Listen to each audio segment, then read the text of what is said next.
Okay, I want to challenge you to think on your fingers. My colleague Edwin, if you're there online, get ready. We want to get this challenge going very fast so we can save on time.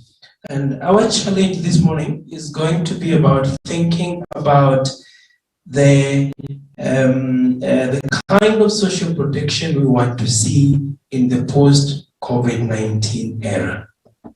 The kind of social protection we want to see in the post-COVID-19 era.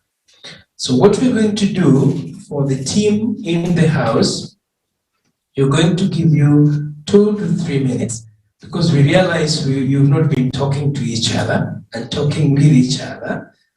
Okay, so you're going to have 2 to 3 minutes to discuss in your group the kind of social protection you want to see in Africa in post-COVID era.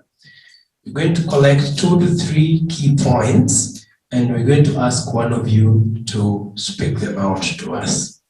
Similarly, my colleague Edwin, who is online, will guide us on Mentimeter, and will ask colleagues who are joining us online to make their input online on the Mentimeter platform. Okay. Before we do that, I want to provide very quick reflections, and one can really make sure that I don't do more than 3 minutes of this. Do I have only 10 seconds? Okay, thank you.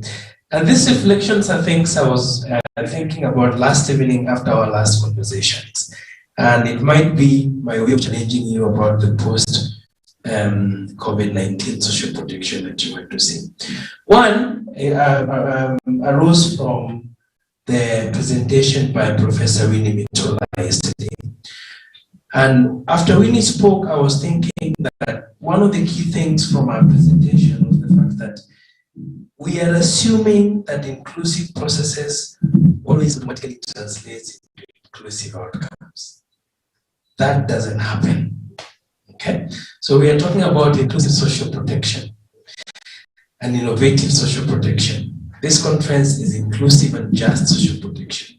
So we have to think very critically about how we can make inclusive processes translate into inclusive outcomes. It is not enough to get the voices of citizens to input into a process. It's not enough to take numbers in an urban slum and think that that will end up with everybody who should be getting their cash transfers, getting them. The second point that I want to move on to quickly is the fact that in all this conversation, I feel there is something which is missing.